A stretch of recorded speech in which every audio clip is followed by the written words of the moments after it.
Ding, ding, bitches. Welcome to the 10-8 podcast, sanctioned by your favorite host, JoJo, and my beige counterpart and partner and co-host. I guess that's how we're doing these. Shaquille. How are you doing, Shaquille? We should have a compilation of our intros to show how they get more disrespectful each time. I'm dead. Anyway, fun Shaquille fact. He actually enjoys tuna sandwich and mayo. Take that information as you will, but I'm just here to just lay down the facts. Anyway, regardless, how's everything going with you? I'm not just gonna leave that joke there. But a bunch of our white viewers don't know what the fuck you're talking about right now. But you know, it's okay. They're all like, well, what's wrong with tuna and mayo? Look, I'm just here to educate. It's not the best thing, but it's filling. You also didn't deny it. Anyway, it's true. Regardless, man. So we've been relatively dejected from the MMA world. We took a week break. We did. Possibly because of the fact that last week was a fairly empty week in the in the MMA world entirely. But man, are we coming back to a banger, a huge banger in this next event? How excited are you, Shaq? Dude, I'm super excited. And I've actually been thinking about this, right? Okay, so this is a card with a ton of bangers on it. But it's also a card with huge disparities in betting odds. So I'm like, is this going to be one of those cards that we look back on and be like, we seen all this shit coming?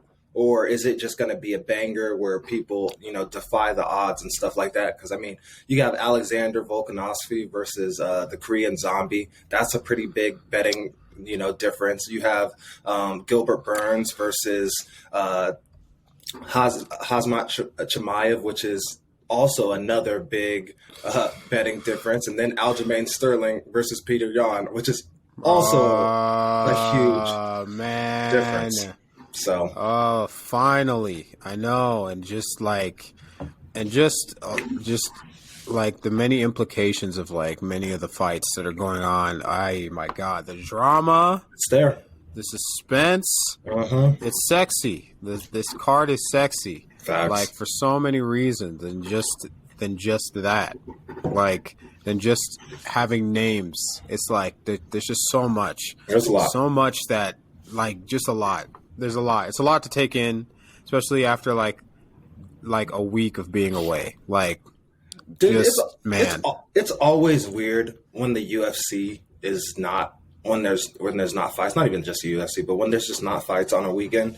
I almost think the UFC is getting, and this is probably personal. I would like to hear your thoughts on this, but I feel like the UFC is getting to a point where it's almost like NFL football. No matter what, if there's a pay-per-view or a really good card, that's blocked out for Saturday for a lot of people. They're watching that. I know me and you watch it religiously every Saturday, so it really does feel weird when there's not a card. But I almost feel like it's getting to that. It really does. Man. Yeah. Man, I know, dude. But now we've had the fight itch for 2 weeks now. Yep. And now we only have 2 more sleeps until the next main event. I don't know. What fight are you the most excited for? Oh man, the one that I'm most excited for. It's hard. Okay, I would say it's a tie between Gilbert Burns and Chimeav and Aljamain Sterling and Petr Yan. Obviously, Aljamain Sterling and Petr Yan. I just feel like there's a ton of pressure there. I don't think Yan's necessarily feeling the pressure, but I think that's a fight that has huge implications and really will determine the future of one of these gentlemen for the next, let's say 2 years. And then Gilbert Burns versus Chimeav. Will the questions be answered? Will Gilbert rise to the challenge and stop this hype train in its tracks, or will Chimeav just keep on going and keep this energy right into a title shot? How about you? Man, what are your favorites? It has to be Yan Aljamain. We've been waiting for that for the last 10 years. And for the last 10 years, a lot of mistakes, accidents, a lot of vitriol for the man, Aljamain Sterling, in the wake of a lot of canceled fights. Mm-hmm. But we finally have it settled. That fight is that's my main event. I'm excited to talk about that one. Even though I love the technical prowess of Alexander Volkanovski, it's just watching like the Mona Lisa being painted, watching him fight. But I want to see my bantamweights fight. I want to see more movement in the bantamweight division. I want to see this fight finally happen, answer so many questions. Anyway, before we move on to the news, we want to thank all of our watchers. We love you, and I'm sure you love watching us. So please give a good jab to that like button and a jab to that subscribe. And if you don't like us, give a 1-2 punch to the dislike button and catch us more. Anyway, so Conor McGregor's looking pretty cool, Shaq. You know, he's been like mad chilling. Well, chilling is an understatement because he's been, of course, he chirps a lot, and he, he has some run-ins, some minor run-ins with the law. But, he's been posting his activity. He's been showing that he's been pretty active, that he's ready to, like, hop back in there at a moment's notice. Uh-huh. He's looking big, strong. But, it seems that when he posts his pad work, Henry Cejudo keeps, criticizing his striking ability, his boxing in general. Even Kamaru Usman and Dustin Poirier had hopped in and started like criticizing and talking smack about it. What did Dustin Poirier say?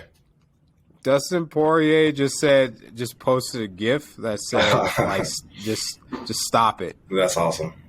Okay. And then Henry Cejudo decided to have a slightly more like technical critique. Mm-hmm. That everything is done naked. No fakes, no feints, no level changes. But you think you're going to get a different result. Mm. You work too much on combinations where you should be working on entries, setups, setting traps. Just a tip from the GOAT. He's just giving him a little something. And it's just so funny because, like, McGregor used to be heralded as, like, one of the premier strikers of the MMA world. Like, all his setups to, like, land that, like, left hand, that legendary left hand and whatnot. And now he's being, like, absolutely roasted. Right. What do you? I don't know. what do you make of it? I don't know. Did you see it? Did you see? Did you see the GIF? I did. I did not see the GIF that Dustin posted, but I have seen this overall interaction between the two gentlemen, the Cringe and McGregor, the Cringe King. Yeah, the Cringe King. So I think it's interesting. What I think is funny about it is I just think obviously it's just I think it's a publicity play. I don't think he's actually like critiquing McGregor or anything like that, because the funny thing is it's just like I posted what the fuck I wanted to post. I didn't post our entire fucking session. Did you see an hour video from start to finish and then just watch the entire session and determine that that's all that it was? No, I posted what I wanted to. And I posted on, me working on combos because that's what I enjoy. So I think it's a lot of kicking a dog while it's down, and it's Conor McGregor, so he has a big name, and he chirps a lot. So it's just like free game, whatever. it's an easy target. I still think he's one of the premier strikers. I think you will have a tough time going against somebody like Conor McGregor, and it's not just an easy night out. But I think it is more of a publicity play, playing with Conor's name, running up the numbers, getting eyes on you, who has retired out of the sport, and it just gets him a little bit more credibility in the eyes of some casuals because he is now a coach and he's critiquing other people's videos. I think it just all feeds into kind of the publicity that he has going. But even more so than that, I think it's just like kicking a dog lights down and finding a reason to pick at somebody's skill set when, again, that I guarantee you that was not his entire training session. He could have been working on other things. I know. I want to say that, like, someone of his caliber and experience, there's just no fucking way that, like, you know, that's it. At the same time, it seems that, like, I don't know, maybe his hiccups and whatnot are shining through as he kind of ages, and maybe he's training a lot more lazy. Maybe he just is not like super like into it, given his, like, you know, authority and stardom in the MMA field and fame that he's garnered. That is, hey man, once you get to that level, it's hard to make that argument. But let's also look at, like, the path that like I think more so than showing his flaws. I mean, I feel like he's just the fighter he's been, and he's been going up against gangsters. All right, so let's just fucking run this back real quick. Okay, at the height of his peak, he wins the featherweight belt. He moves up to fight Nate Diaz. At 170, they do their little fucking thing, whatever. It was a great fucking battle. Then he goes up against Eddie Alvarez and looks fucking phenomenal. And then goes into the little Floyd Mayweather thing. A ton of time is passing by. Then comes back and fights Khabib. If there's anything for a striker for you to take a step back, it's going up against that win. Then he gets Donald Cerrone, probably a little bit too easy, warm-up fight to come back, you know, shoulder strikes, all that stuff. That was the last time he won. After that, he faces Dustin Poirier twice, who is somebody who is very intimate with Conor McGregor, have fighting him in the past, and is definitely not a slouch at anywhere in the game, even though Conor probably outstrikes him. Dustin just had tools in his back pocket that could have taken, you know, Conor McGregor by surprise, especially in that second matchup. In the third one, obviously a broken leg, and it wasn't looking good anyways.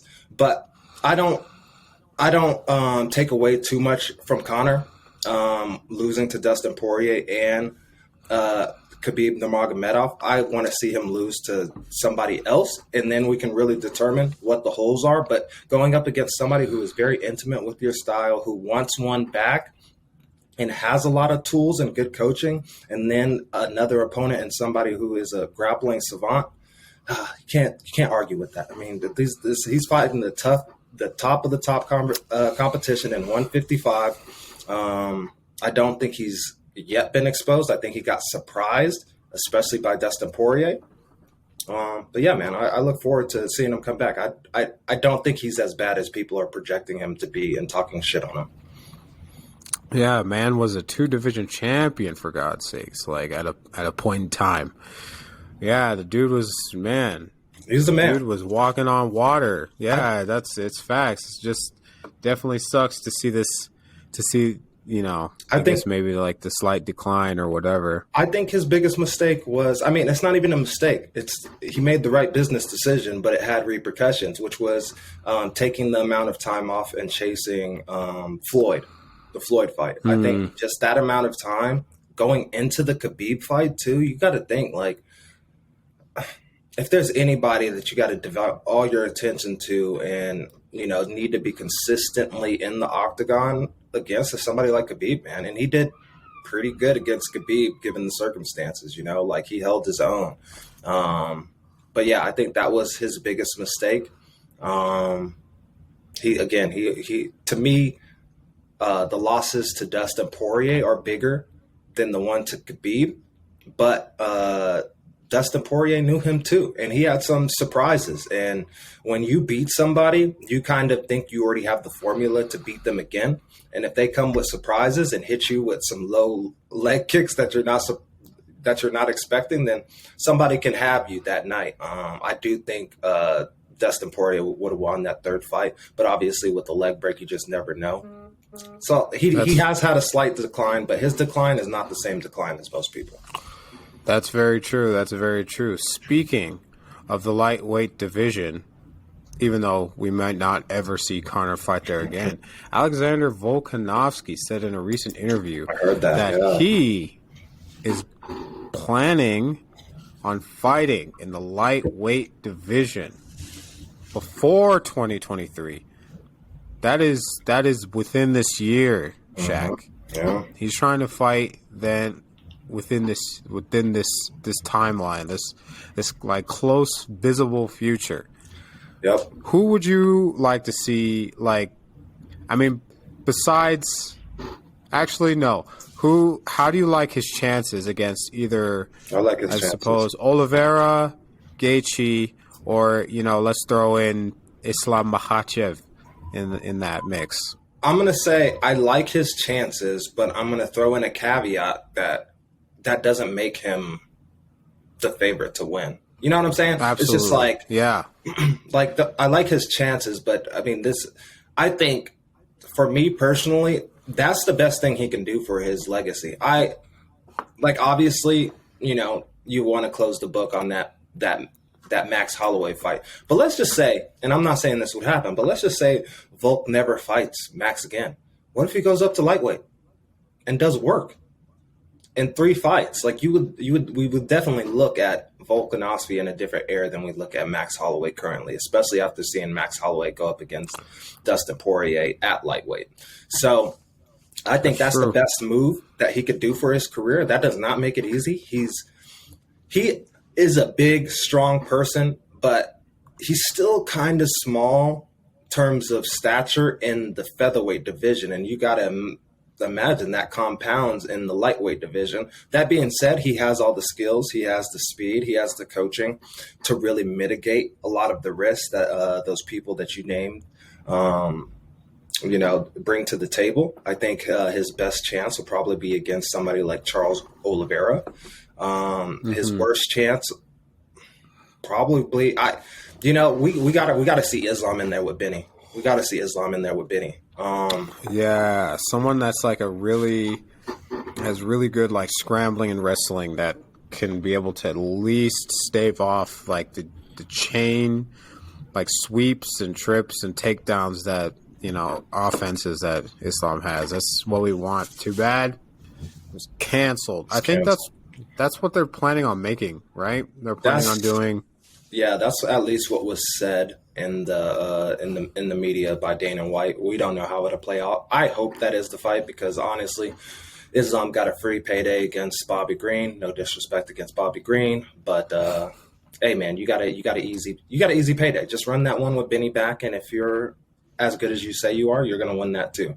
But yeah, I think that is the fight to make. But yeah, I'm curious. What are your thoughts on Alexander Volkanovski, his chances at lightweight? I think generally he should do well.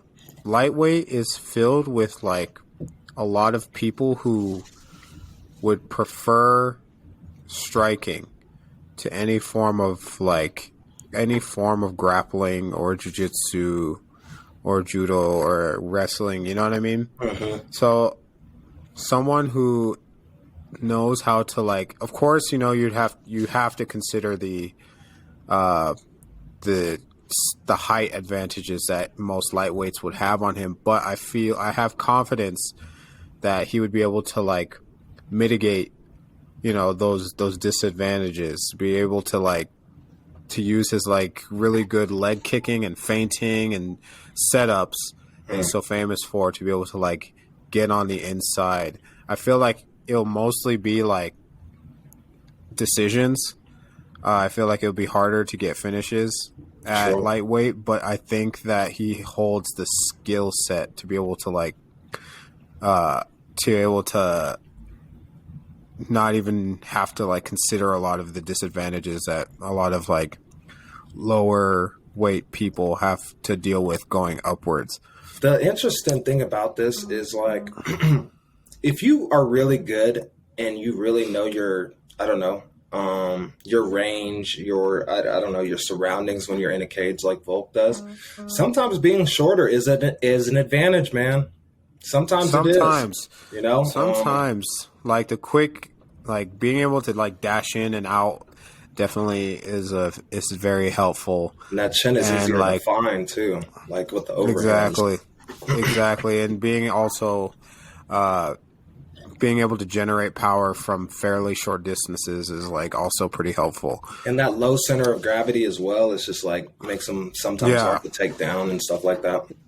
Yeah, and also it is harder to take taller people down because they can like just tripod themselves, you know, but like with like a lot of like judo techniques and whatnot, like you're able to like sink down a lot lower and get takedowns that way, or like you can shoot a lot lower. That's facts. You could be a lower fighter for sure. Yeah, exactly. But yeah, no, I generally feel that he would still do pretty well. The only thing like I feel like he'll also be able to like, I don't know, like keep their power in check. Like the power difference would probably also be an issue for, lightweights, because a lot of those guys hit. They do. Truck. Yeah. And that's where I would be more scared for him than anything else, right? But to me, looking at the rankings, I mean, he's arguably top 5. Like, I feel like any of these guys could beat him, but he could beat any of these guys as well, you know? Like, I mean, that's true. It really comes down to the power thing. Like, if you're Volkanovski, you don't want to go against somebody like a Justin Gaethje. You know what I'm saying? Like, that's going to be a fucking tough night. And I would even say the same for somebody like a Michael Chandler. I think I like his chances against Gaethje. I think the leg kicks, man, is just going to... Probably more. I would say I will think that it will be like a leg kick battle, like who gets affected more maybe, right. But like I generally... And then you got the stronger fighter and Justin. It's just hard, man. It's just a hard fucking battle. I feel that Volkanovski strategically would be able to take Gaethje on, who generally like is willing to take hits to give them. Also, being able to be one of the few people to actually like get a takedown on Max Holloway also helps. With someone, but this is Justin Gaethje, man. It is Justin Gaethje. Like I feel like one hit could just spell the end of the entire fight. I think I agree with what you're saying. Like if he fights, I know you're doing a little light, but I don't even know why the fuck I even started it. Also, I'm drinking my tea, y'all. I'm sorry. I gotta have my throat ready for the boys who watch this. You know, like I gotta have my throat in good condition. Anyway, I will say though, just to finish up on that, like again, he has the chance to beat all these people, and if he goes up with the smarter mentality and just is like, I'm not even gonna, like, my goal is to not get touched, then I think he can. No, he has. He has, but he's also an Australian Aussie who loves to throw down as well. He wasn't really getting touched up by Brian, but he got hit a little bit more times. Like, if he got hit that many times by somebody like Justin Gaethje, it's going to be a different fight than against somebody like Brian Ortega, who was able to, cause a little scratch marks, not just a little, too crazy. But I just think of somebody like a Justin Gaethje, who's just like what you described, who's just kind of like a little bit more aggressive version of an Alexander Volkanovski. Obviously, like you can say the fight IQ a bit lower, but he's the type of person that's just like, okay, I'll take one, but you better take two, you know? And he'll play that game all night. And I know that Volk will play that game as well. And it'd just be, I like his chances against some of the other guys. Justin Gaethje's he's just the man. I think he's just a tough night out in general. Obviously, he can be beat. I just think that's a really tough fight for somebody like Volk. I would like to see Volk against selfishly, I would love to see him against Islam. I would love to see Dustin Poirier. I would love to see a Michael Chandler versus a Volk. Michael Chandler versus Volk would be crazy. I think that would be I feel that'd be a little bit of a, I don't know. Like I would like that fight for him like the most. Even though, okay, Volk, he's built like a dwarf.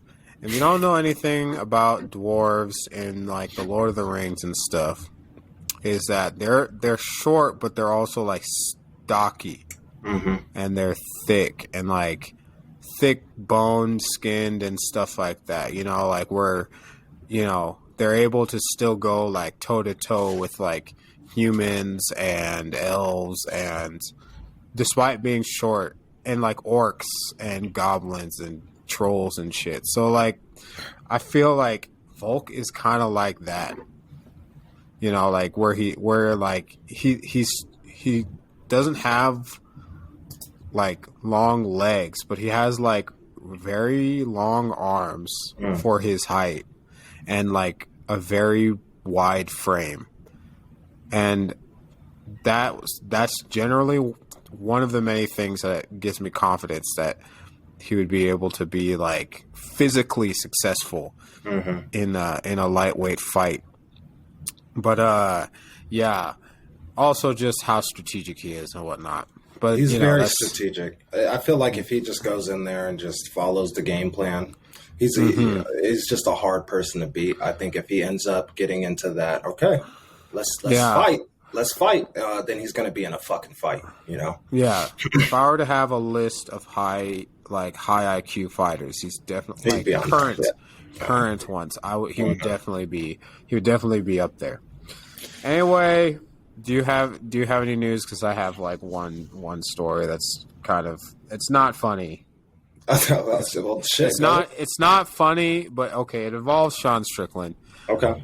So of course, there's a Cat Paws is a obesity and like feminist activist.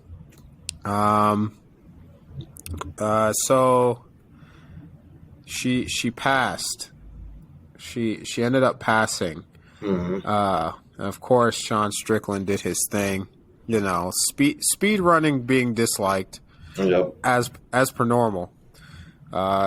Started, you know, kind of like taunting her death. Like Dr. Potts died in her sleep in her 30s. She was a brilliant feminist, revolutionized, blah blah blah blah blah blah.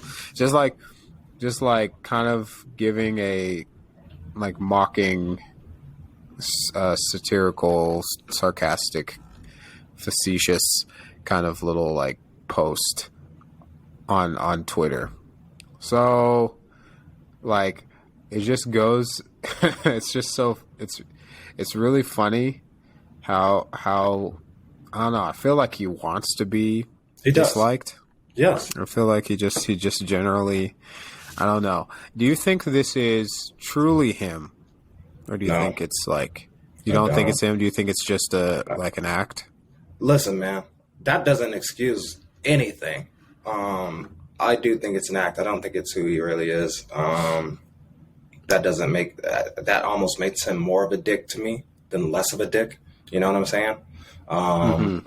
But yeah, I don't think it's who he. I think it's all a ruse. It's all to get eyes on him, all to create negative emotion, some kind of reaction. His name stays in the news. He becomes popular. He becomes more popular. That's leveraging for him and his contracts and his money. And also it keeps him forever in, you know, the title contention air as long as he wins fights. He doesn't have the most exciting style. He is good with his hands. He is good at striking, but he's not knocking most people out. So yeah, I just see him as a Colby Covington baby. Colby Covington baby. I'm dead. Yeah, except, you know, being I don't know, super Trump fan, I guess. Yeah, but can we say that Sean Strickland isn't that? I think he just found a different. I mean, he probably is. I feel like most. All right, so if you were to ask most MMA fighters where they were on January 6th, the insurrection, 2021, I feel like you probably wouldn't get that straight of an answer. I'm just throwing that out there. Yeah, I'm dead. No, but seriously, yeah. No, I think he's definitely expressed his general political views, which don't really diverge from most. Anyway, I do have something though.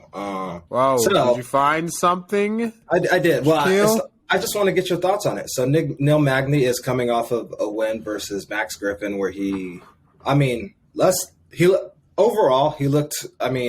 the job done. I think you were texting, or we're just like, he looks a little labored, a little off, this, that, and the fourth. Max Griffin came out slammed him.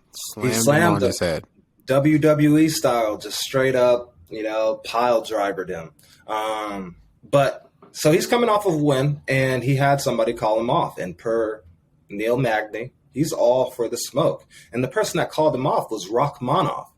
Now, knowing that Neil Magny wants to be a champion, per his last comments, is this the right move for him? Is this a good move for Neil Magny?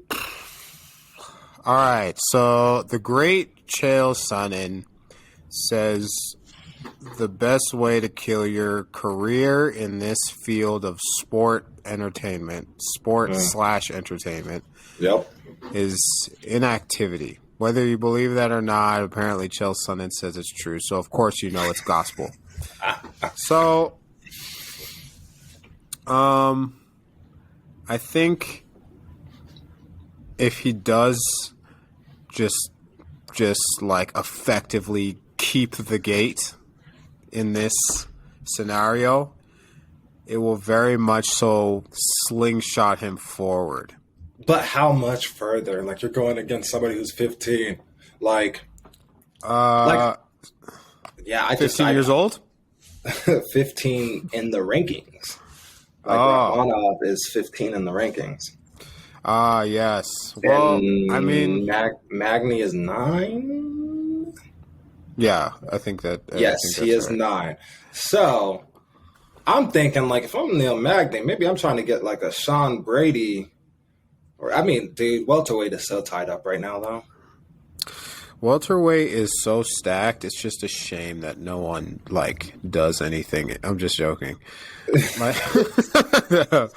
No, but yeah, man. I don't know what it is. Vicente Luque and Bilal is fighting. Maybe Wonder Boy versus Magny. I just think Rachmanov is a fucking time bomb, and if you can avoid him as long as possible, because you're going to have to cross paths with this man. Let's be real. At least sometime, yeah. We've all seen his fight. Why are you in a rush to do this, Neil? I'm not hating. Obviously, he is game, and he's willing to welcome anybody, and it would be a hell of a statement to beat him, but it'd be a hell of a statement to somebody like you and I, not to a casual.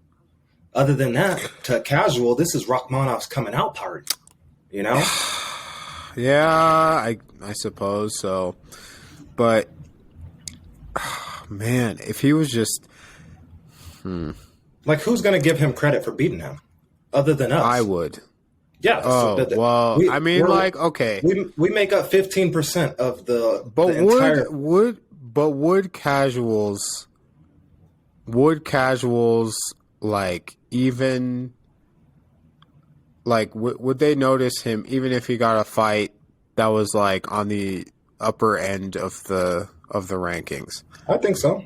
Yeah, if he had a fight, Wonder Boy. Yeah, he's not like a tremendous draw to anyone who doesn't really like perpetually watch this goddamn sport. Agreed.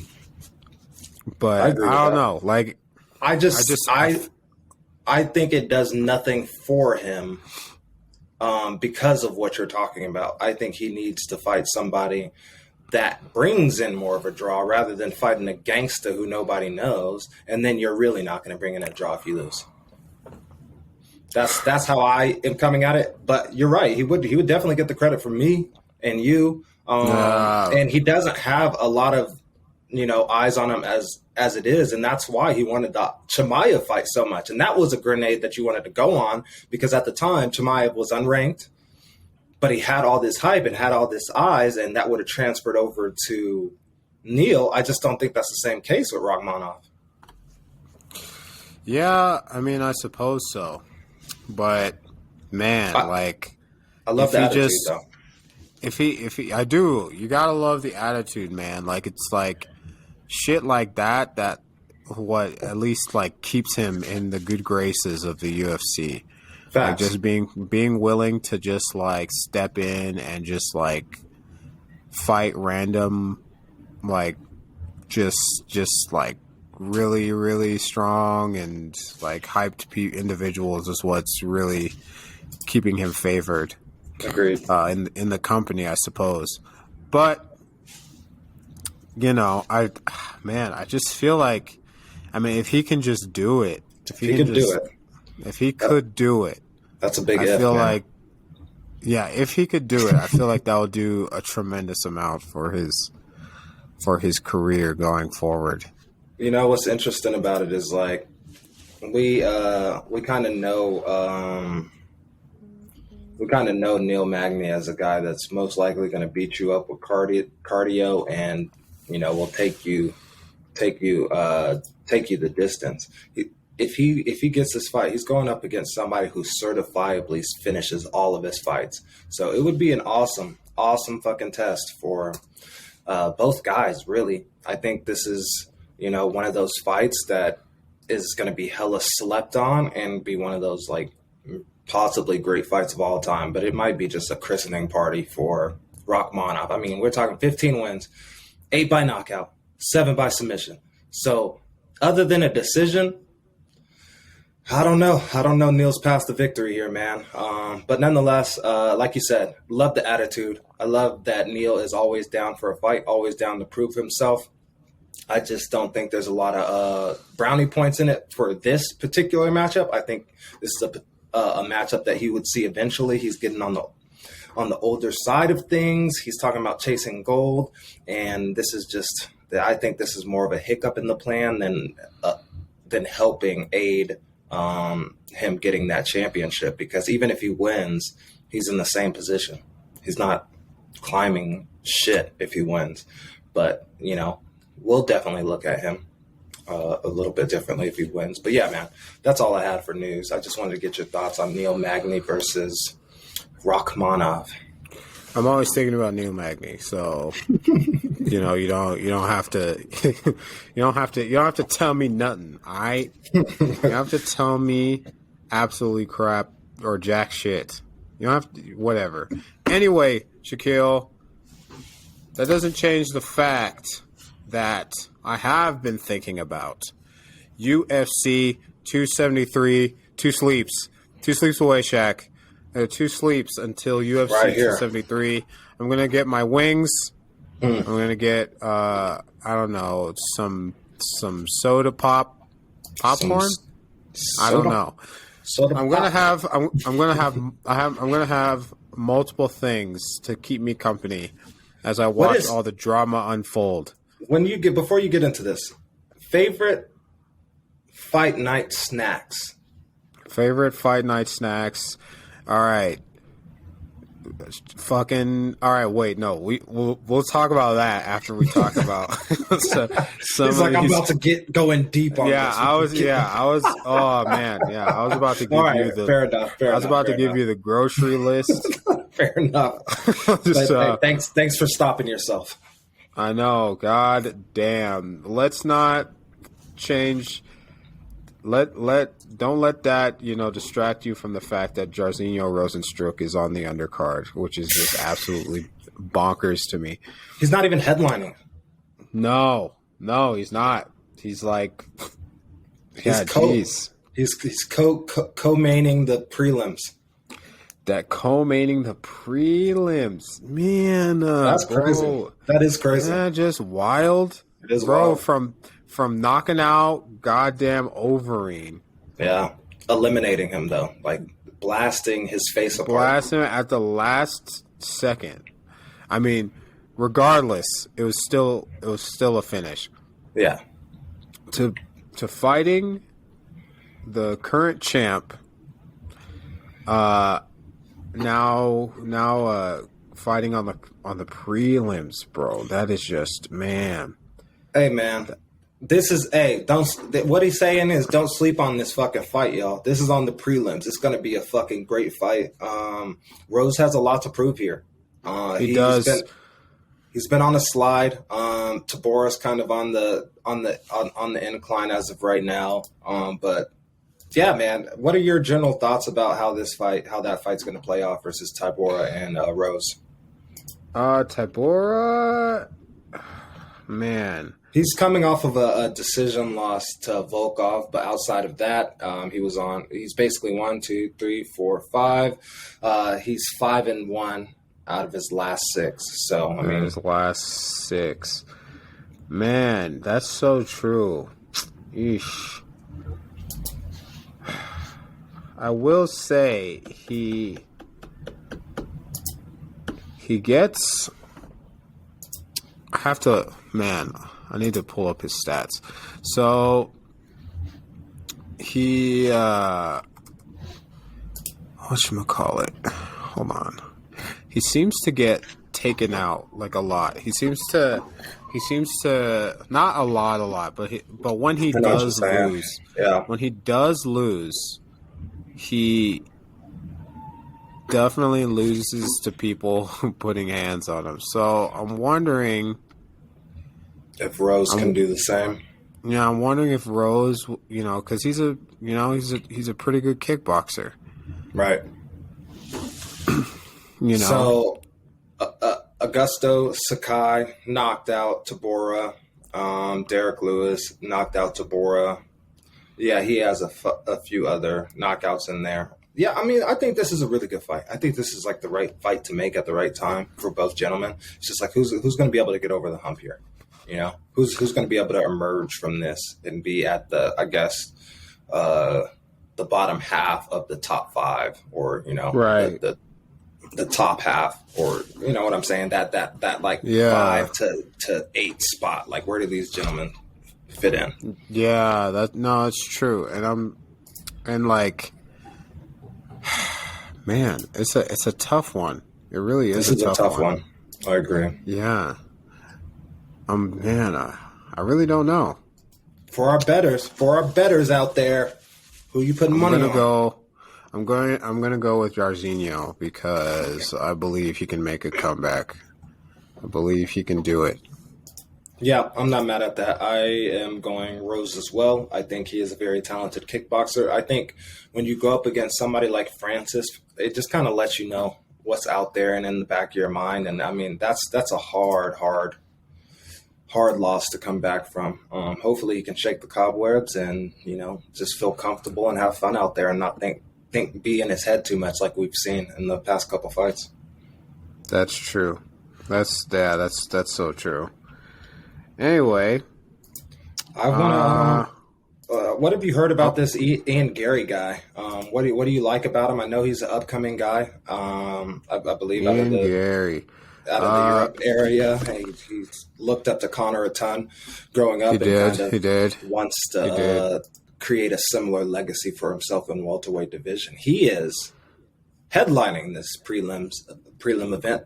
He's coming off of what was it? Round 1 knockout at the. Oh yeah, that was pretty quick. A round 1 knockout. Yeah, of like Jordan Williams. Yep. I think. Yep. Yeah. Jordan Williams. Yeah. No. Yeah, he really, really does want to be the. He definitely wants to be the the next Conor McGregor. He expressed that. He's expressed that a lot. Mm-hmm. But yeah, he looks really good. He looks fast. He's in shape. He's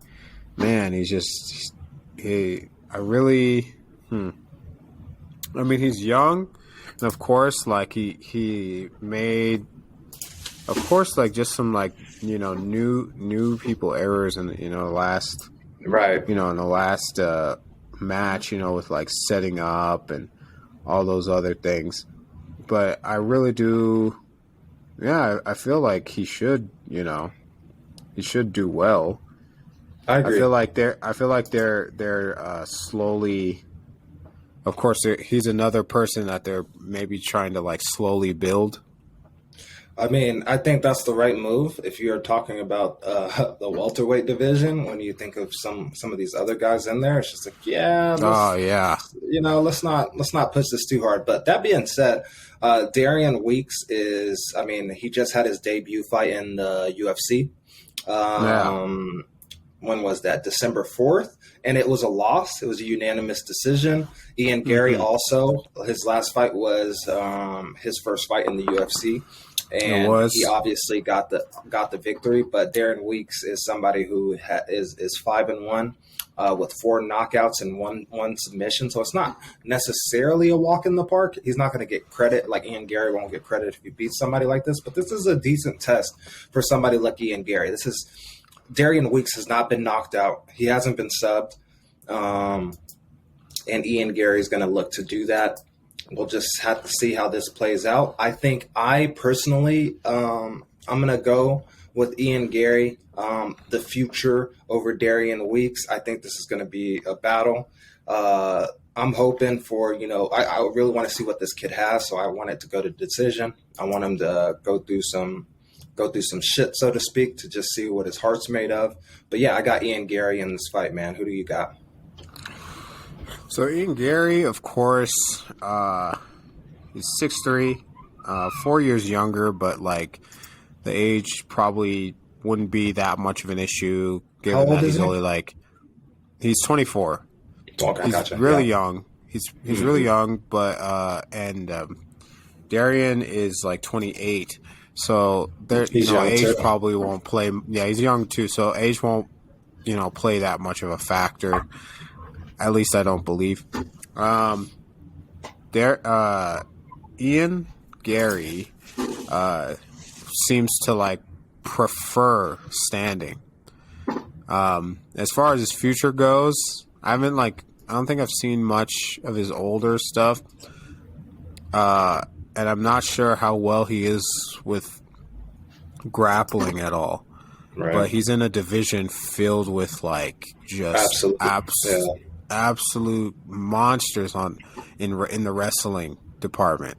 Absolute. So I don't know how he'll do in the future. But this fight, I feel like he'll do well, given that he has a longer reach and is a little bit taller. And he's fighting against an opponent who also prefers striking, but with like slightly less reach and slightly less height. Mm-hmm. So I feel like logically, I would put my money on Ian Gary. I mean, the odds makers have him at a negative 303. So that's huge. Yeah, that's big. Yeah. 303? 303. We from Colorado in this bitch. I know. But yeah, anyway, okay. There you go, Betters. I don't know if he's like, I don't feel like there's any like tremendous hype around him, but this could be the moment where he like garners some, you know what I mean? This is where he go get some fans. Go get some fans. Ian Gary. Yeah, there's going to be a lot of people watching. I mean, they're going to be in wild ass Florida going crazy. So, yeah. I just kind of want to bring this up before I get into the Mackenzie Dern and Tisha Torres fights. What are your thoughts about Kelvin Gastelum and his future, so to speak? Oh, yeah, he dropped. Right. Kelvin Gastelum, man. Like, I am a strong advocate for welterweight Kelvin Gastelum. I think Kelvin Gastelum would be an absolute monster if he was able to get a nutritionist and discipline himself to go down there, because he's already good at he's already decent at middleweight. So yeah, it would be awesome if he was able to just I don't know, cut to welterweight, because I think he would absolutely kill. But I don't know, man. I really don't know. I was hoping he would get this fight and then just absolutely prove, give us Facts. That's y'all must have thought moment. Yeah. Because he's due. He's really due for a W. I'm gonna be honest. I don't know that another story makes me as sad as Kelvin's. And I mean that in a good way. I'm not trying to he's just such a talented person, man. And he's just, even from the Contender Series and all that stuff, this is just somebody who's always been about it. And then how different life could be for him if he fought Robert Whittaker that one time that Rob had to pull out. You know what I'm saying? His life can be entirely different. And because he's a gangster, he took the fight against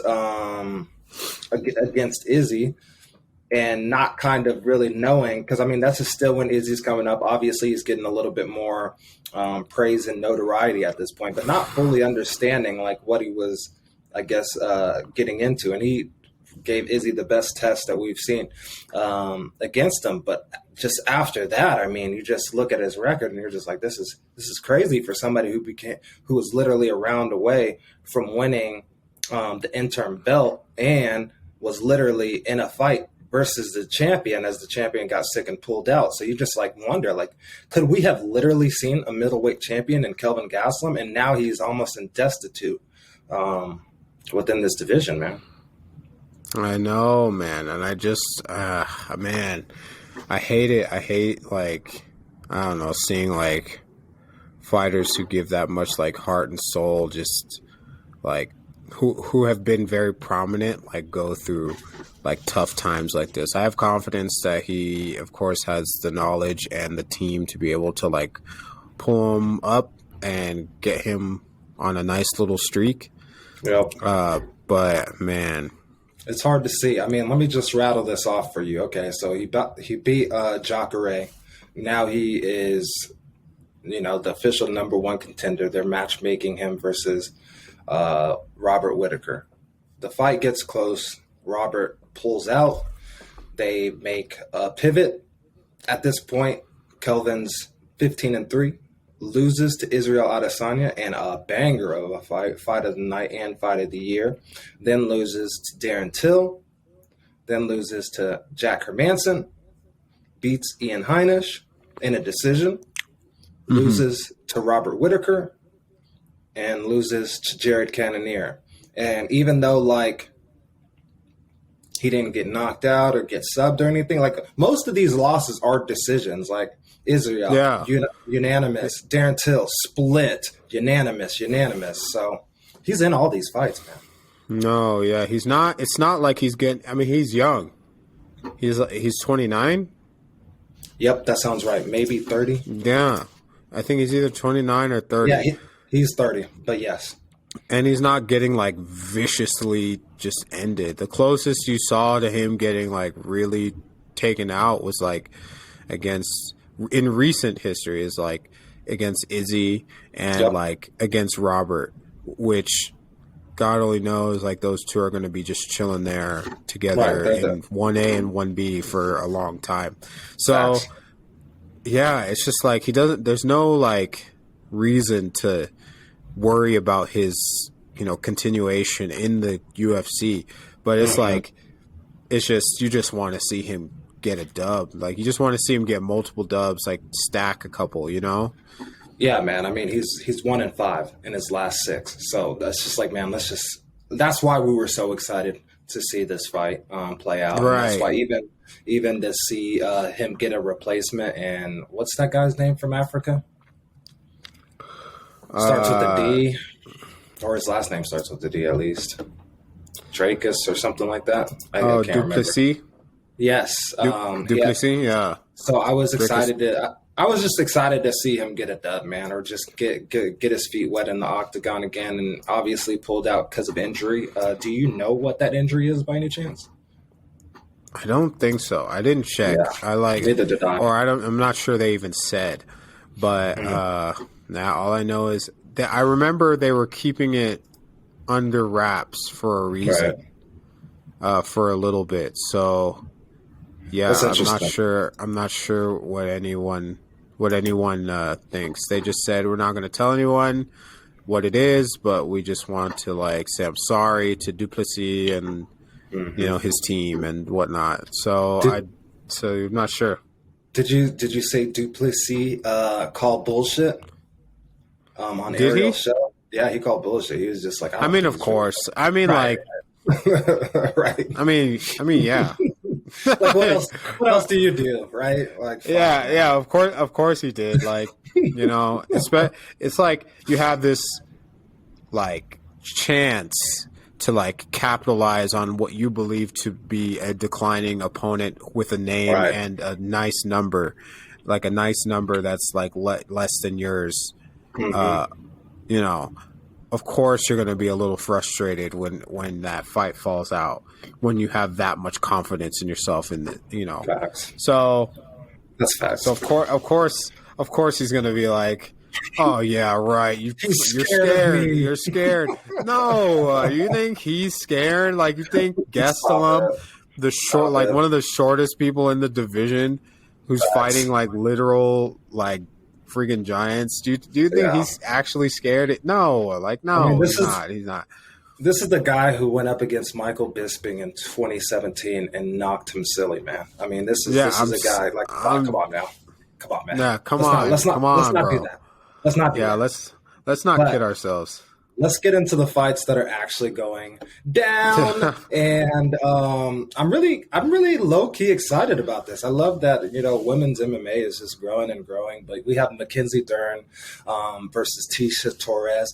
Mackenzie Dern, grappler versus striker, the classic. You love the classic rivalry. Yes. And the awesome thing about Mackenzie Dern is like, she really embodies that martial arts and is really trying to round out her skill sets by becoming a better striker. We recently saw her go up against Marina Rodriguez, who we know is a great striker. And that's Rodriguez. It's Rodriguez. Guys, if you can't tell, I am black. I'm dead. You know what I'm saying? Like, don't get me wrong. I apologize, but nobody would have noticed if you didn't say that. Yes. Anyways, It was a fight of the night. She was going up against somebody who has amazing hands and kind of hung in there. Even though it was a unanimous decision, it was a fight of the night, so it was competitive. So we can see her rounding out the skill set. She's going up against Tecia Torres, who is just a tank of a woman, just recently. The tornado. The tiny tornado, who just got a dub against the beloved Angela Hill, unanimous decision, which actually ended up being more of a banger, but Angela Hill was getting beat up at the beginning of that fight. Yeah, man, what are your general thoughts about this fight, and who comes out with their hand raised and a little bit closer to gold? Here are my thoughts. All right, you want to hear them? Are you ready? You ready to hear my thoughts? Are they hot takes? No, they're not hot takes. I set it up like it was going to be like a really spicy take. I don't even know if there are any hot. Okay, yeah. Mackenzie Dern by spinning heel kick in round 1. That's my. Just opens with it. Yeah. That's my take. Anyway, okay. So this fight's pretty interesting. Tecia Torres, sharp striker, as demonstrated in her last fight against Angela Hill. She is able to like keep great like distancing to be able to throw her like really quick, sharp, snapping kicks that I absolutely love, which is going to be probably needed against Mackenzie Dern, who likes to use like just crazy, uncoordinated kind of like, unexpected kind of boxing to be able to like work her way into grappling situations. Right. I feel that it's generally going to be that if Tecia Torres is able to stay up, then she will probably she'll probably put like hella hands on her. But if Mackenzie Dern is like a championship level jiu-jitsu practitioner, so pretty much she's nice. Yeah, she's nice. She's slick on the ground. Multiple submission wins. Tecia Torres is going to have to just like stay out of those positions, kind of like have her wear out on like all her takedown attempts, and then just put hands on her like consistently. Yeah. Who do I think is going to win? I'm giving it to my girl, the Tornado. Whoa! Tecia Torres. All right. Hey. It's not who you got? Yeah, I was about to say it's hard to go against Tecia Torres at this point. I mean, she's on a 3-fight winning streak. One of which was a TKO doctor stoppage. I believe in Mackenzie Dern. Maybe I'm buying into the marketing, the hype, all that kind of stuff. But I think this is a good fight for her to kind of just dictate where the fight goes and how the fight goes. And yeah, I think she has the tools to prove that. I am going with Mackenzie Dern. Message me if I make you money, and message me if he loses you money, so we can put it on this podcast. I'm dead. Absolutely dead. Alrighty. So the fight that literally is probably everyone's main event. Okay, first before we talk about the fight, did you see how they do the UFC unfiltered? Before a major card, they're UFC unfiltered kind of things. Yeah, where you're talking about the one with Brett. What are you talking about? Just the feature whatchamacallit. Fucking hell. What is it called? Yeah, I don't know what you're talking about right now. You know how they put out that 45-minute like countdown. The countdown. Yes. Okay. Fuck. Jesus Christ. Yeah, you were throwing me off. I was just like, what the fuck are you talking about? Unfiltered is a different thing. I think that's like a podcast with like Matt Serra. But like anyway. It is. I looked it up and I was just like, yeah. Okay. So, the countdown. So, what they do is they release the countdown, which like highlights the like 2 to 3 main fighters on that card in their life and their all the stuff they do to prepare and like their history, highlights and stuff like that in a cinematic way. And they throw it on YouTube and get you hype for the, just to market the fights a lot better, which is like generally what had combat sports has generally done to like, hype up people for the fights. Right. What was HBO's called? I think it was like whatever. I forgot what it was called. It was something. But yeah. Anyway, so they split up the opposing fighters sections and release also like those as videos after releasing the countdown. And with the views from those, they have a video that they split off from Alexander Volkanovski and Chan Sung Jung, Korean Zombie. They have like the video for Aljamain versus Petr. And then they have the Gilbert Burns versus Khamzat. And so that's crazy. If you look at the views, like just look at the views of each one of those videos. That's intense. And like the Khamzat versus Gilbert one has holy shit. That doesn't even that's impressive. It's not even like the others. Like it beats the others by like over 500,000 views. It's in the million views, and that's just hilarious. That's crazy. So my point being is that this fight seems to be everyone or most people's like main event because of the questions, the implications that are going into it. Like, is Khamzat really that good? Like, the way he's been dispatching of his opposition, like, will he do that to Gilbert Burns? Like, we don't know. Like, there's so many things that, like, we don't know. We haven't seen him be hit. We haven't seen him been taken down. We've just seen him just laugh while beating his opponents into the canvas, and literally not break a sweat at all or incur any form of damage whatsoever. All the while getting high praise from UFC vets and Hall of Famers. Exactly. So pretty much it's put everyone, it's definitely put them on notice, and it's put the welterweight division and possibly the middleweight division on edge of his coming. It has been written. The prophecy has been foretold. Just joking. I don't know if there's been a prophecy. I got to do this for the people who are potentially watching this right now. So when he's talking about the views, as of right now, the Volkanoski versus Zombie has, let's just say 275K views. Aljamain Sterling versus Yan, a little over 500K.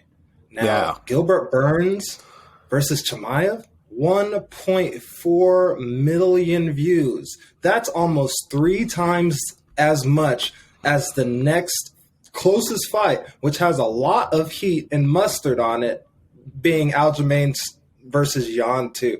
That blew my mind. I'm glad you looked that up. That's crazy to me. That's how popular this is. Actually insane. When I was like watching the countdown, like I think it was like on Monday, and then on Tuesday when they released the individual ones, I was looking at the views and I was like, that is just not right. I was like, what? I was like, that cannot be correct. If you were looking at this and you had no idea how the card was structured, you would think that was your main event for the evening. That you would, and then you would think Sterling and Yan is the co. And, just Volkanovski versus the Korean Zombie is just another fight on the card to get you hype. I'm saying. That's what it looks like by the views. I'm saying. But, man, it's not. It's not. Anyway, let's talk about what's going down, what's going on. Let's get into it. Yeah. So, Khamzat, what do you think? How do you think he's going to react to fighting someone of passing quality? This is what we love about these kind of like hype trains and these kind of. I mean, I don't think we've quite seen a hype train like this. Like he brought it up at the beginning. I mean, this guy has barely been touched. He's barely been in there, yet dominated every second that he has been in there to unprecedented levels. We've seen sparing footage out there of him grappling Jack Hermanson and looking like an absolute beast versus him at 185. I don't know if that's what they actually grappled at, but nonetheless, that's what Jack Hermanson fights at. And even from the things that Khamzat's saying, I don't know if you listened to his, I think, I don't know. It was like a little press tour that he had or whatever. And he was just like, I smash everyone. I smash everybody here. He was just like, he's just like, this guy, who has he fought at welterweight? Nobody. When he fought Usman, he cried. This man has nothing for me.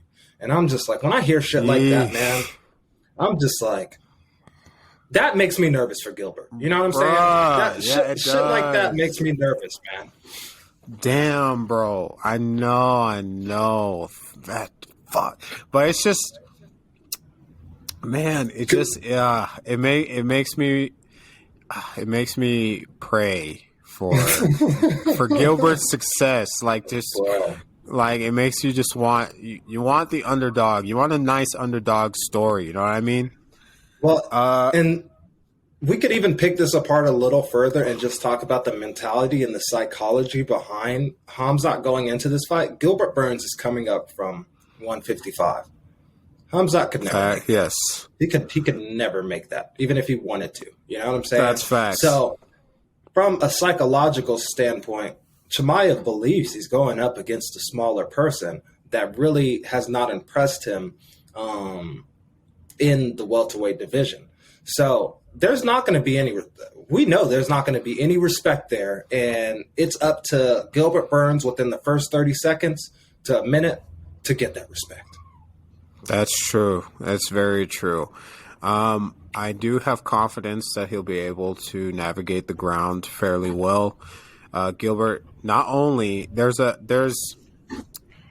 like a lot of difference, a lot of maybe like people who are newer to the martial arts do think that like just because you're good at jiu-jitsu, it means that like you're also good at like taking people down and finishing people there. But no, that is not the case.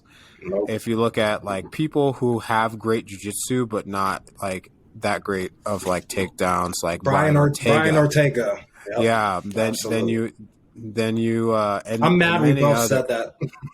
Yeah, and many others like who have the jiu-jitsu for like if the fight goes there, but like will stand up until like the other person initiates a clinch or takedown. But people believe that, but that's not the case for Gilbert. Gilbert has shown that he's not only a good jiu-jitsu practitioner, and good is an understatement given that he's a multiple-time world champion in both gi and no gi. Yep. He also is really good at wrestling and grappling as well. You can see that like even Usman was hesitant to even like go to the ground with him in their fight. And I'm tired of people sleeping on how that fight went because Gilbert could have been a champion that night. Gilbert could have been a champ that night if he maybe navigated the fight better and like more urgency. And there was like slightly more urgency or more like controlled urgency than he could. Like he knocked him down. I've never seen Usman like get hit like that and it wasn't looking good.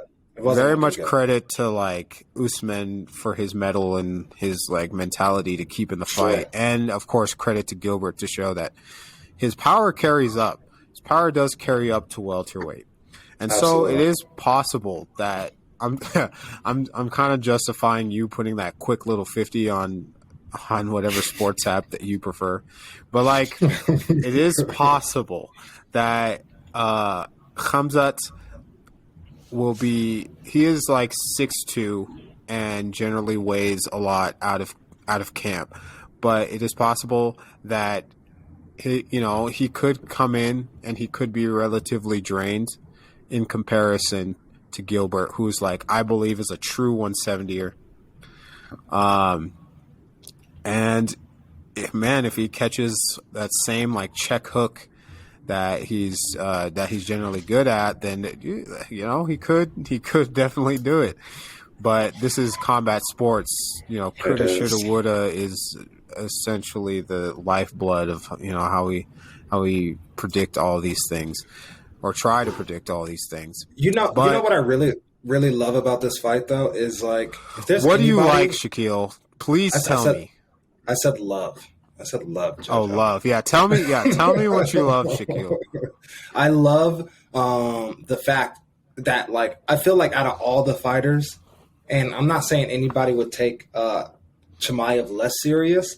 I just really think Gilbert's taking him serious as fuck. Like, all right, yep. Yes, there's no doubt in my mind that Gilbert is going into this with like everything he's had. I've even heard that he's like gone to like sports psychologists and like other, and getting mentally prepared for this fight that he felt wasn't present in his fight with Usman.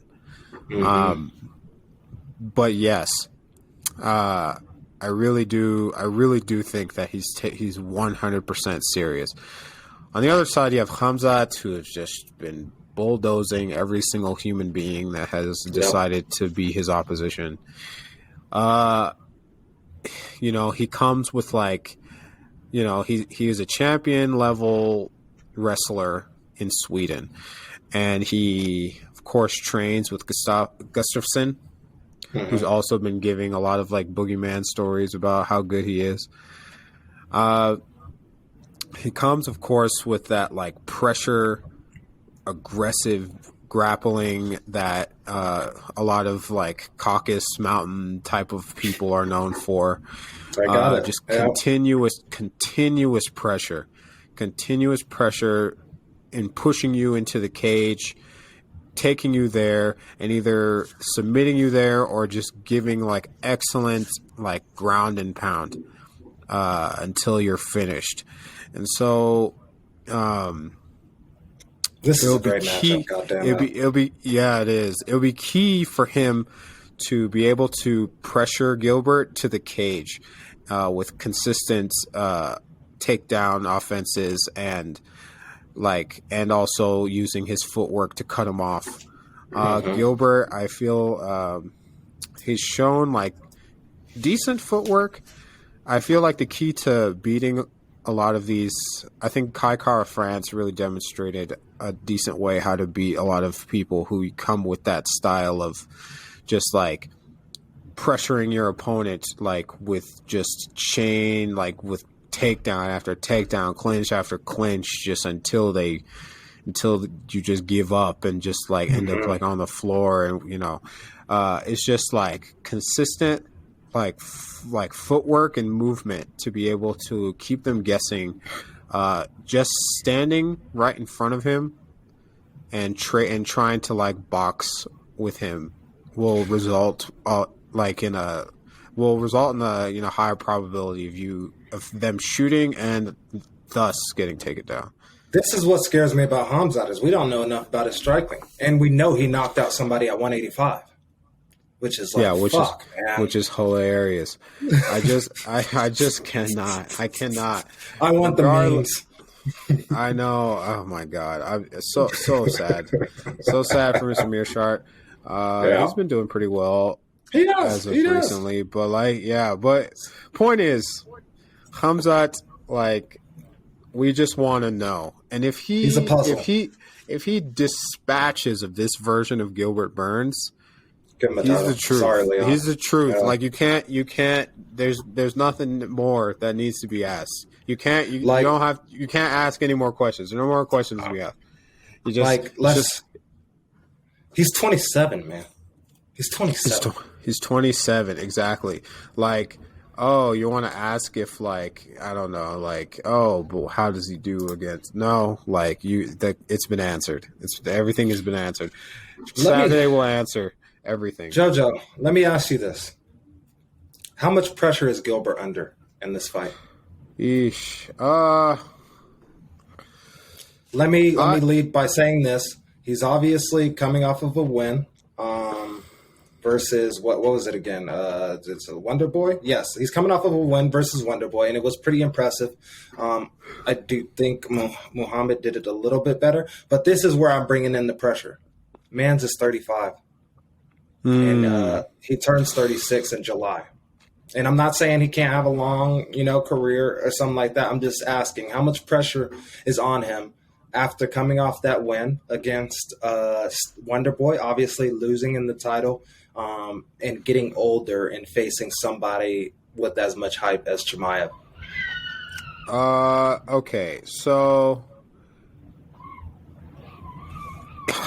there's a lot of pressure for him to be an actual test for Khamzat. I think that people are looking to him to give this kid an actual challenge so they can see any chinks in the armor of this berserker that is seemingly unstoppable. If he to win, I don't believe there's like too much pressure, because to be honest, I give him, I think he would be a good match, and I'd even wager that he'd win against a lot of like the top 10. Like, it's just this one that's just so many, like, just we just don't know. But everyone else, Colby, every, like, literally say everyone else. Neil Magny, like if that fight ended up going like all of the other welterweights, Yeah, like right. I give him a good chance. Like I think that just even with his age, I give him a good chance against. I know Vicente Luque expressed that he'd never fight him. Right. So yeah, I think he would have a good match against. I think he'd be a good match against Bilal. I think he'd beat Bilal too. I'd even say he'd give. I think he'd even give Leon a good a good like run for his money. So everyone else, like everyone else, unless this fight just crushes his self-esteem and like his mentality, I still give him the edge in most of the fights in that division, in the upper, in like the top, like the top 10 and whatnot. Yeah, you can't really argue up against that point. I mean, you're right. Like I'm looking at it, he can handle most of these, at least be very competitive in most of these exactly fights. So if he loses this one, I'd even wager that like he could even get a 2 down the line. Like he would feel the power and the all that stuff, and like eventually like take the W. And that's what you're talking about when you're saying like if it doesn't crush his spirits, because one thing that can happen, that does happen with fighters, is you lose against somebody who's a hype train who's coming up, and you realize that is the only path forward. You have to go through that guy again at some point. Exactly. And you either have it or you don't. Exactly. So whether if he loses and Usman loses also, like I feel like they're down the line he would still have a chance of like beating everyone and winning, and like maybe even like getting that one back in the future. Right. But also time is ticking and he's in a lighter weight class, so it's like and he's like 35. But he's shown to be still like carry that experience fairly well. All right, dude, It's about that time. Stamp it in. Who you picking? Man, goddamn. So,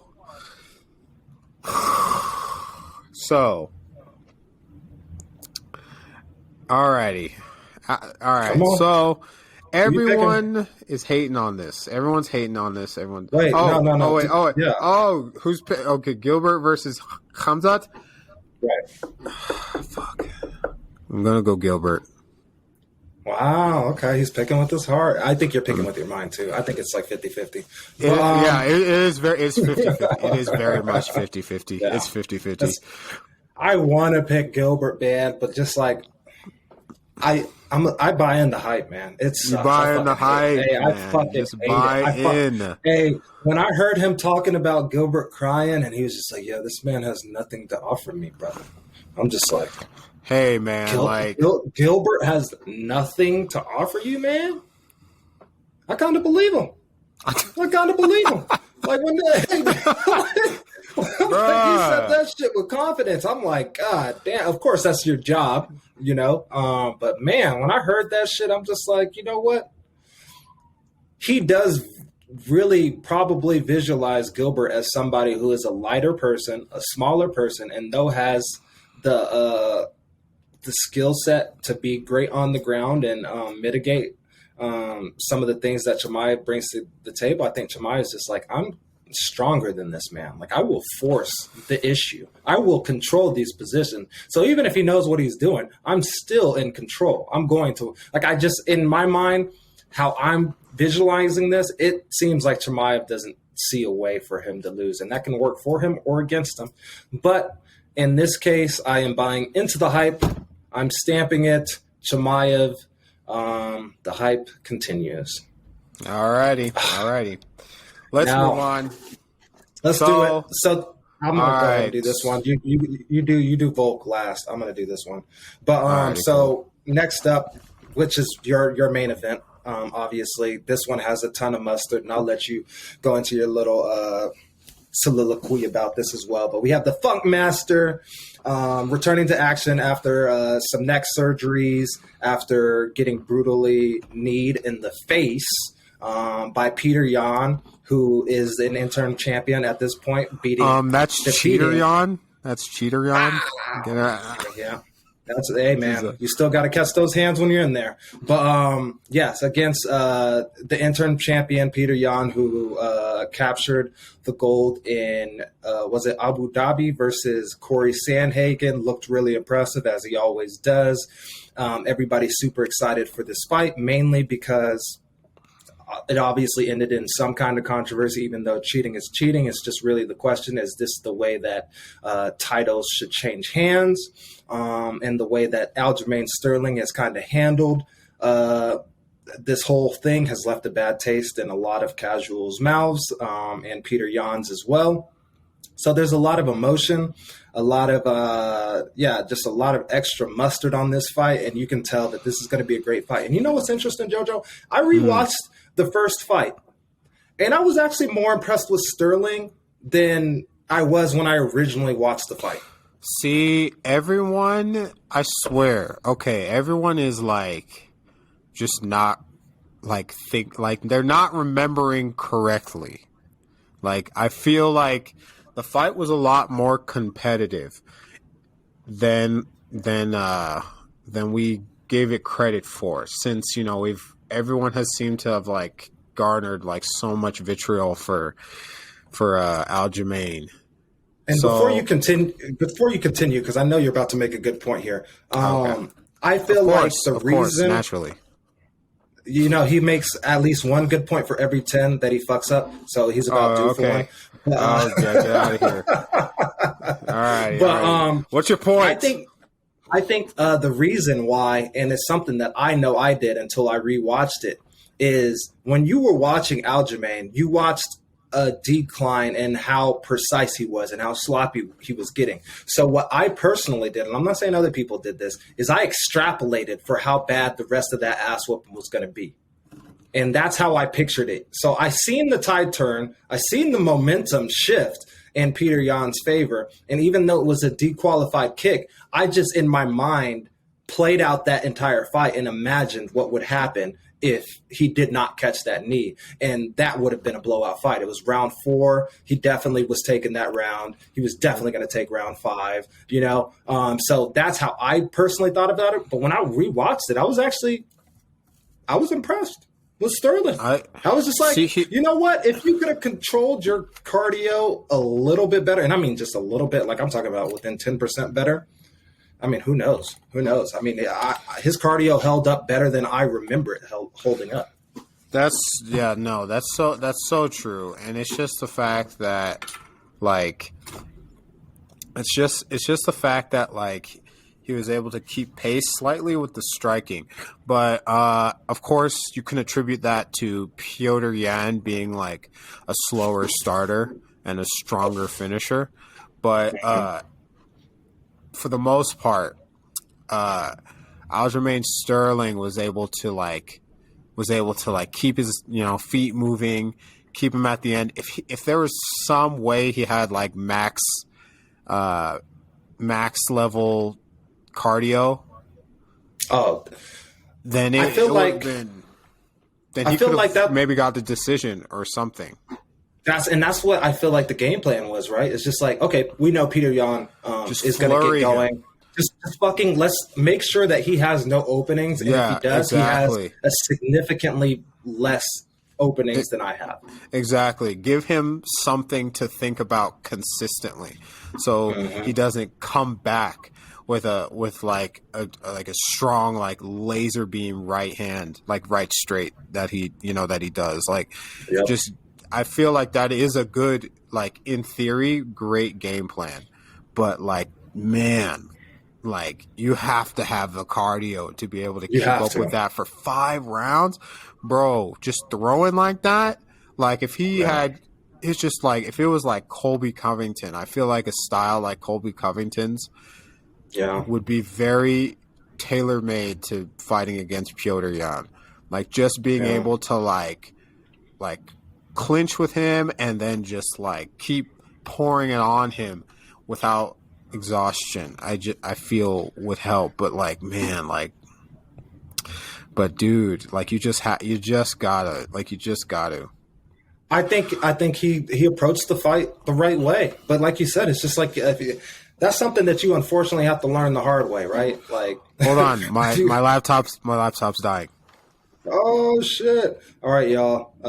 This is a quick interlude because this man did not plug in his laptop, knowing that we'd be recording for an hour and a half to 2 hours. But I will just say that Aljamain, I think he has the keys to win this fight. I don't know if his body will back him up when he's in the throes of the action against Petr Yan, because Petr Yan is somebody who will really catch the momentum and catch the steam through rounds, 3 and 5. He will usually take those rounds, if not finish in one of those rounds. So I'm super excited, man, to see Aljamain come in there and hopefully do his thing, man, because he can really cause some problem. Look at this guy flexing. Hello. But yeah, cause a lot of issues for Petr Yan, because like I said, when I rewatched that fight, I'm just like, okay, he's missing most of these, but what he's doing is he's putting Yan in a defensive position. And if you're in a defensive position for a majority of the fight, you can't win the fight. And I just think that was his mentality. And then he got gassed. And I think another thing that people were seeing was the amount of times he was thrown to the ground sloppily because he couldn't stay on his feet. Because he was just so exhausted. It's so funny seeing.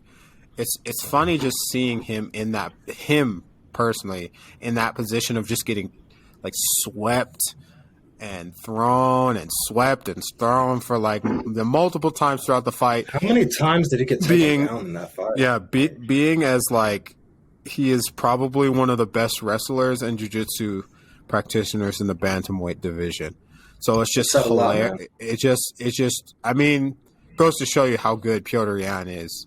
But it also is just like, man, like just how exhausted him personally would have to have been to be just like thrown around like that.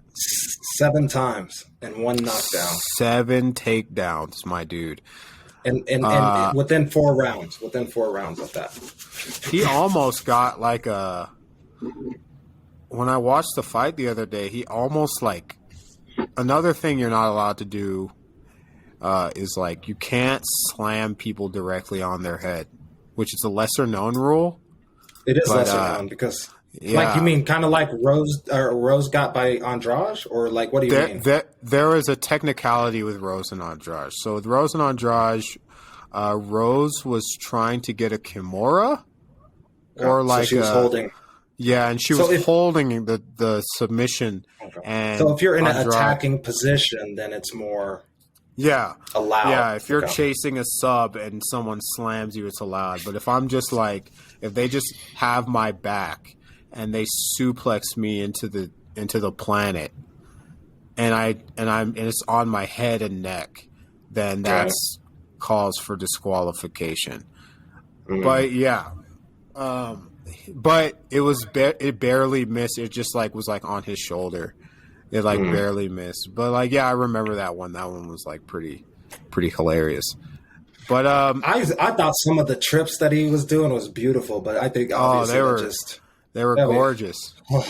They were gorgeous. But again, how much of that is your opponent being tired and their mind's not even in defending that kind of stuff? You know? Man, yeah, dude, and just like, just like the lazy takedowns that he was shooting for, and like still fighting and whatnot. But anyway, do you think Aljamain deserves the ire of the MMA community that he's been getting?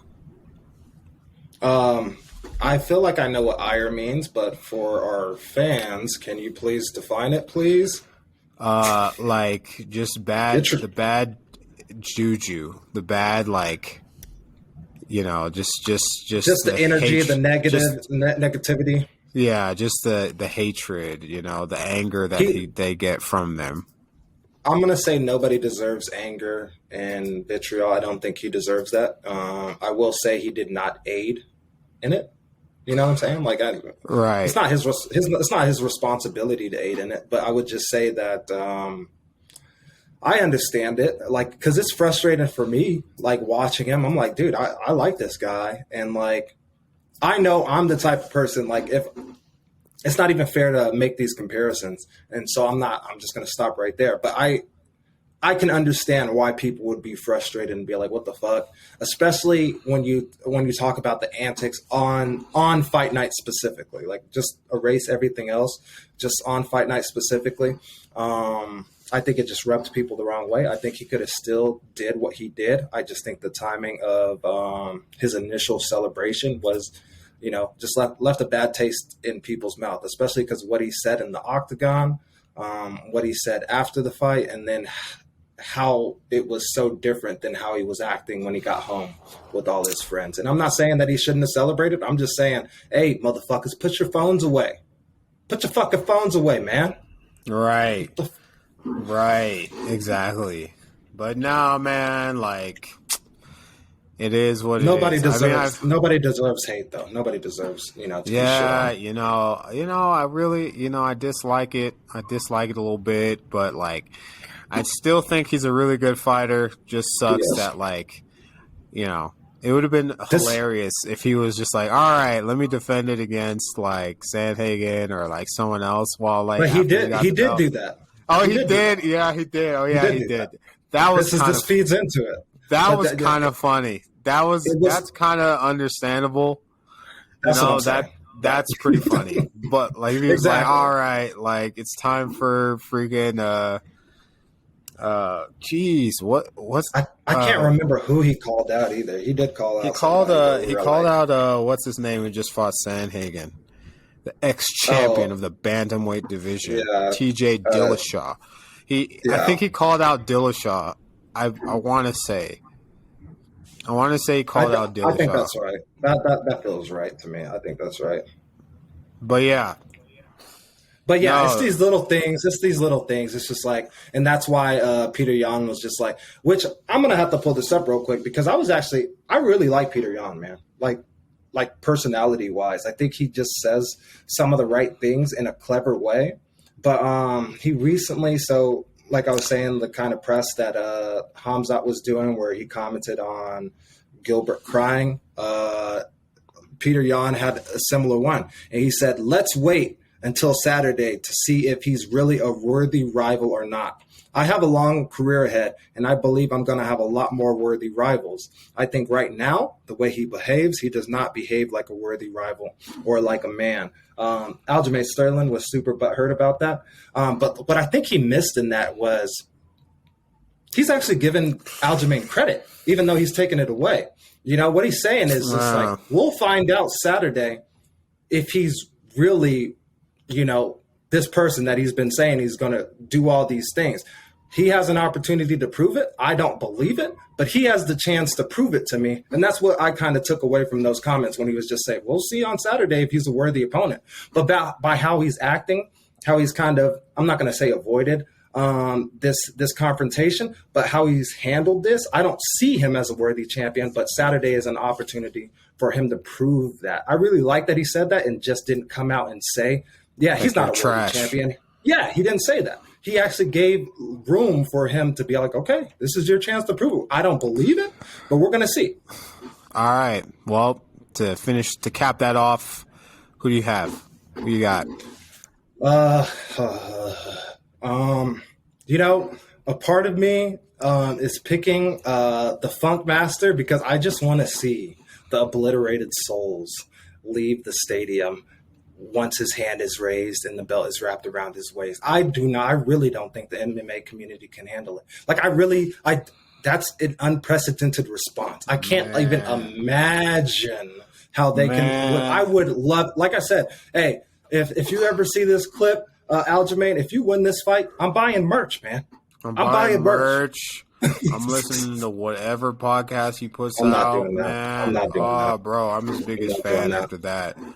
It would be crazy, but to answer your question, I am picking Petr Yan. I think Yan is just so defensively sound. He does not put himself out of position. But even watching, like I said, watching that fight over again, I do think Aljamain has the keys to give him fits. I just think Yan is, let's just say, 15% better, and I think it'll show on Saturday. Yes, I really do believe that it will, or it can, and it will be like somewhat competitive. I really do believe that like Aljamain has the tools to be able to pull out a win, but it's really hard to see, given the last match. But he says he's fixed a lot of the issues that were bothering him the last time. And I don't want to say that cardio is going to play a role in it, but it's been a while since he fought. And the last time he fought, he had a bad experience with cardio. So I wonder how that's going to play into this as well. Yeah, we'll see. And that was like one of the only times we've seen him, I believe, like have that much issues with cardio like that badly. I think he made a deal with himself at the beginning of the fight that he's like, I'm leaving it all out there. Like, this is my way to beat him. I have to overwhelm him. I have to stay in front of his face. I'm dying on this game plan. And that's what happened. He looked great. He did look great until that tank win. But yeah, Jojo, who do you ultimately have winning this fight? I'm gonna have to say Petr. Petr Yan. I thought you were gonna make a 50-50 call again, but you just went straight logic. Yeah, straight like logically. Petr Yan just does so many things that are correct, like just so many things right with his striking. It's just, I don't know. It's just really hard to pick against him in that division. That boy is 27, man. He's fucking. It's crazy. I think he's 28 I will ask now. you this. Okay, so 28, nonetheless, still fucking young. But I will ask you this, since we both have Petr Yan winning this fight. Oh, he's 29. I'm sorry. It's 29. Okay, cool. Still young. So still young. Aljamain's 32. They're in the same ballpark. But, both in their prime. Ballpark. Yeah. That's how I'm looking at it. But since we both have Petr Yan winning this fight, what does a loss mean for Aljamain Sterling? What does his future in bantamweight look like? Man, he's one, of course. He's gonna have to disable his own name in Twitter, because God knows. God knows that people are going to give him the absolute most amount of shit that they can give him for a very long time. It will never, man. Maybe forever, unless he just starts rattling off W's again. But I mean, you still have to meet that man if you catch an L.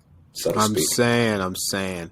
I would say that they probably give him a fight with someone who's coming off like a decent win, like Aldo, or maybe even Dillashaw. If Dillashaw doesn't I feel like Dillashaw, of course, would probably be the next one to go against Petr if Petr wins. If I'm Dillashaw, I want to go against Aldo. But yeah, I agree with you. Yeah, or like I don't know, someone who's like coming up, but it's really hard with that division. It's hard. It won't be anyone like Merab, because like they're homies. I don't think they're ever gonna fight each other. They're training partners. This is a quick aside before we get into Volk and Zombie. What do you think about training partners that are elite in the same division? Like, we just talked about Vicente Luque and Gilbert Burns. What do you do when you have two aspiring people in the same division that don't want to fight each other but both have title aspirations, man? How that got to be hard, right? It must be really hard. I don't know, just like causing a friend lasting damage. I don't know if most people have the heart to do that. You know what I mean? Like, possibly being like, there's a decent probability that you can cause like a lot of damage that could really hurt the career of someone that you've seen as like a friend. So it's like really, I feel like it's rare to be able to like have the mentality to be able to just to do that. But there are fighters. I mean, there are fighters apparently who have been able to. It would be so hard for me, man. It would be hard. It'd be really hard, especially if you're both like top 10. You know what I'm saying? It's just like, yeah, it's like, what do you do? Right? Like, didn't you like you entered this? You entered the top 10 with, you know, like the implications that you would one day hopefully fight for the championship, but like your good friend that you've trained with for like multiple years became the champion. What do you do? Or is like at least close or is like number one contender? Like, do you just concede and be a gatekeeper, or do you just or do you just, I don't know, like what do you do? Anyway, this ultimately it's your life, but yeah, you go ahead and get into it, man. But I just wanted to ask your questions because I thought that's just such a crazy dynamic. It's just such a crazy dynamic. Yeah, no, it is a weird dynamic. I just don't. Yeah, I don't know, man. I really don't know. Anyway, we're at the main event, which doesn't have a like, I don't know, doesn't have the sauce that the other two have. Fair enough, though. Essentially, the two co-main events. It doesn't have the sauce. It's kind of just seeing as like another, like, you know, number on Alexander's or another ruby in Alexander's belt. Yep. So Alexander versus Chan Sung Jung, the legend, the zombie, the Korean zombie. Will be main eventing 273. Just like people have, I mean, very much so counted him out to the point where he is now the lowest. He's now has like, you know, he's like the least favorited fighter on the card. Yeah. Yeah, I'll look this up now. That's crazy. Yeah. Continue. So. Yeah, his odds are even less than Gilbert's and less than Aljamain's. So pretty much people see this, I don't know. And I'm not going to lie, I love Zombie. Everyone loves Zombie. Right. People have loved him, you know, since the early days of the UFC where, you know, it looks like you're wearing, your pants were like NASCAR cars. Sure. But, so pretty much what I see in this fight is maybe like a chance, you know, the final chance of Chan Sung Jung to be able to like make a statement and even probably win a belt, because he's been in it for a minute. He's been in it for a minute, and I'm pretty sure he's pretty excited to get a crack at the belt after a long time. I understand why the odds are as strong in Volk's favor, but it does surprise me a little bit because a negative 720 is, I mean, that's a guarantee. That's pretty much a guarantee, man. See, what I think, if the fight with Ortega didn't happen, or I don't know. I mean, of course, it would be hard to. I don't know. If we didn't see so many holes in his like striking game when he was fighting Ortega, it would be very. I feel like the odds would be a little bit more favorable to him. But like, man, like what Ortega did to him. Jeez, bro. People thought that Ortega was just because of that fight. People thought Ortega 2.0 was just came back with, you know, it's just God, like he made. I will say this. He did get whooped up by Ortega. I do see that as a function of catching a spinning elbow early and somehow fucking walking through that bitch and not getting knocked out. What it felt like, he was just not in the fight after that. Like he just, like I'd be surprised if he remembered the fight. You know what I'm saying? Right. You know, I feel like he might still prove to be a handful. He comes with his legendary chin, hence why he's called the Zombie. Yep. You know, he got that jawline that just looks like it cuts glass, bro. But you know, he's got the chin, bro, that just has him standing after being like absolutely, I don't know, after taking punches that would like obliterate a normal man. And like he's also known for his like striking power, also his decent like ground prowess. I was about to say, if there's listen, he had the first twister finish in the UFC. Anyway, go ahead. And it was beautiful, and it was a beautiful finish. But yeah, he did have the first twister finish. But if you listen, Korean Zombie has the tools, man. He's good. He just needs to be. Unfortunately, he needs to be on his A game and maybe A+ game to beat somebody like Volk, and Volk would have to have an off night for him to win. But is this out of the realm of possibility for the Korean Zombie to win this fight? I don't know, man. I think there is I wouldn't take him, obviously, but I think there is that thing where it's just like, you know, it's your last chance. I'm putting it all out there. I'm just going to be free flowing. I'm not putting any precedent on it. This is going to be my best performance, and I'm going to show up against this guy and give him hell because everybody counts me out. Everybody already thinks I'm going to lose anyways, and I am a talented fighter. I have experience. I'm good on my feet. I'm good on the ground. Unfortunately, my arch nemesis has been walking forward too aggressively and catching those spinning elbows. If I can mitigate that and keep the fight within my range, like I can at least make this a competitive fight, and then we'll see how it all plays out. But I think this is a lot tougher of a fight than -700. I think he'd probably still be like a -300. I think that's probably more accurate. But I do think Korean Zombie has the tools where he can hang with Volk in the different areas. Now, if Volk steps up and then gets a little bit extra boost in power, because I know he was definitely going to get for the finish against Ortega, and can basically put the Korean Zombie in a zombie state, so to speak, and so he's not like really thinking, he's more reacting, then this is an easy dub for Volkanoski. But I do think there is a chance for Korean Zombie in this fight. It just has to be his best fight of his career.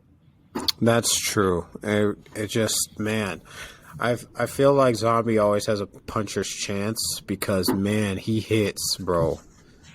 The dude, and he throws hits. And the combos he throws is nice too, man. I mean, he's above, I think, the average. I mean, oh, absolutely. Volk is way above the average at 6.5 landed per minute, and the Zombie's at 4. I think the average would be probably like 2.5 or something like that per minute. Like, it's not a very high thing. And then you look at Korean Zombie's takedown average, though he doesn't go for many. I mean, when he does, it's 47%. Like, he can mix this fight up, man. He has submission victories 47% of the time, KO victories 35% of the time. Yeah, man, I think he's just ran into some bad luck. I still am personally taking Volkanovski to win this fight. I still think he's probably a 3-1 favorite, but a 7-1 favorite, 7-1 favorite, that's wild to me. That's wild to me. Absolutely wild. But, you know, it's neither here nor there, Shaq. Like, it just, I don't know, man. It very much so looks like this is just a layup. Yeah. It looks like a layup, but never count out the Zombie, man. Never count him out, man. Never count him out. So, JoJo, who do you pick? Who do you pick, man? All right. Well, I'm going to go with Alexander Volkanovski. Understandable. Do you think this is a decision, or do you think he's able to get the finish? It's hard to finish Zombie. It's really hard. Like, it's really hard to just finish him, man. Like, right. Even at this age, like, I don't think he's been just put away that much, man. Yeah, bro. I'm going to have to say Volk by just dominant 5 rounds. Damn, I forgot that Zombie's coming off of the win versus Dan Ige. I forgot about that. Wow. No, he's fighting more. He fought really slick, and really he just looked like he was flexing his experience. So, man, he's a good fighter, man. I'm looking at his fucking fights. I mean, if you could put it all together for one night only, man, this could be a crazy night. It could be a crazy night. It could. It could be. He does. He has the power. He has the power to change up some shit. I mean, yeah, man. Obviously, everybody who's watching, placing your money, definitely put it on Volk. If you do want some long shot money, it's really not out of the realm of possibility for Korean Zombie to at least cause some trouble in this fight, man. That's facts. That's definitely facts. Yep. So it's gonna be Alex. For me, it's Alex, Petr, Gilbert, and Tisha. What he's basically saying is, if you're using his picks, do not parlay, because he's going to lose one of those early ones, either Tisha Torres or Gilbert Burns. Yeah, you seem to forget that I am a master analyst in the martial arts. You're honestly lucky I don't save these, because I think last time you were more wrong than I was. I think we have the same thing. I don't remember making any picks. Well, honestly, we can go to the film because we definitely have it. Yeah, we don't need to do that. Just bring it up in gray. We don't need to do that. Anyway, that's UFC 273. It's been great. Yes. That's it. Any lasting any speeches, any ramblings, any send-offs? Yeah. No, I just say tune into the fight on Saturday. I believe the prelims start at 6:00. Early prelims start at 4, and the main card starts at 8. That's all Mountain Standard Time. So 10. Yeah. Yep. We tell you Mountain Time here. All right? None of that EST shit. Okay? Talk to him. Yeah. Talk to him. Bro, we're proud. We're proud being from the mountains. We have no air here. We breathe little air. We're 303 every time, all day. 303 all day, every day. All right. All day, every day, baby. Point is, despite my commandeering tone, we still love you. We enjoy having you here. We do. Like, subscribe, hang out. We love you. We would love that love to be returned. And so I'm JoJo, and that is Shaquille, and this is the 10-8 podcast signing off. Until next time. Bravo.